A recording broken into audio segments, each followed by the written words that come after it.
Good morning everyone. Let us continue with the cost of capital that we started in previous lecture. In this lecture we discuss about various aspects related to cost of debt. So, computation of overall cost of capital involves cost of debt, cost of equity, cost of preference shares and cost of retained earning.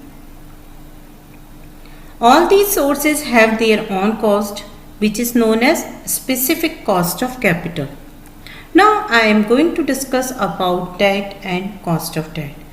Debt is an instrument for an organization to raise capital from outsiders. It is a binding obligation that provides funds. Cost of debt is minimum rate of return, which is debt holder will accept for the risk taken.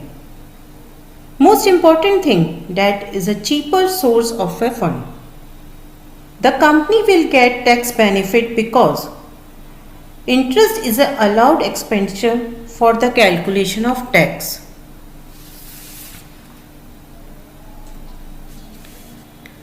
Basically, from the point of view of tenure, we have two types of debt, irredeemable debt and redeemable debt.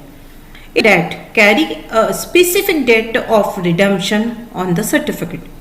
The company is legally bound to repay the amount as they contract. Whereas in irredeemable debt, that do not redeem any specific time or period. So it is known as perpetual debt.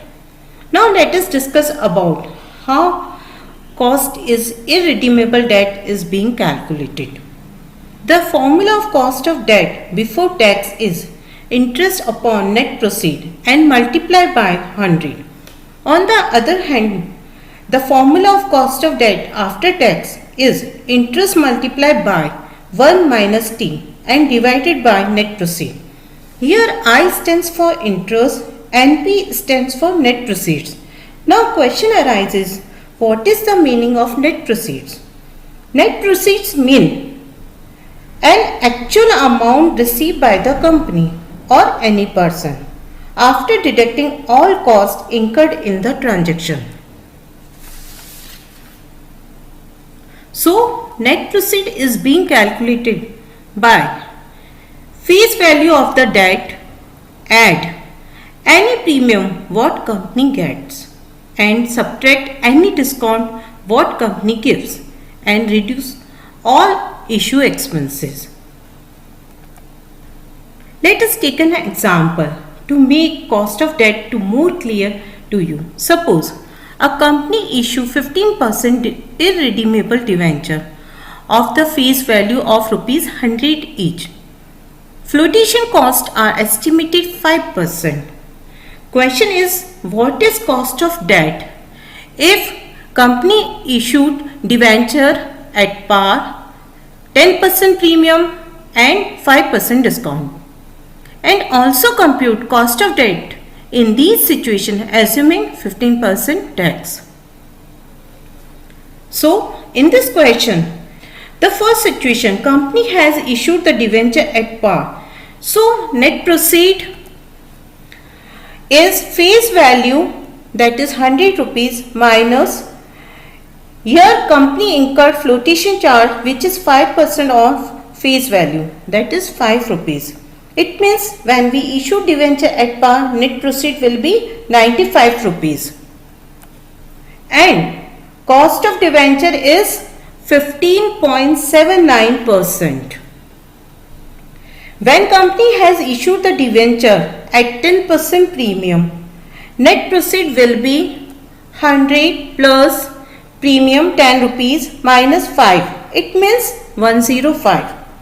If we put the values in the formula interest upon net proceed into 100, we get 14.29% as cost of debt. If the company issued debenture at 5% discount, then net proceed will be 100 minus 5 equals to 90 rupees. And we put the values in the formula interest upon net proceed into 100, that means 15 upon 90 into 100. then we get cost of debt before tax is 16.67%. When we calculate cost of debt after tax, here in each situation, we just multiply the interest by 1 minus t to get interest after tax.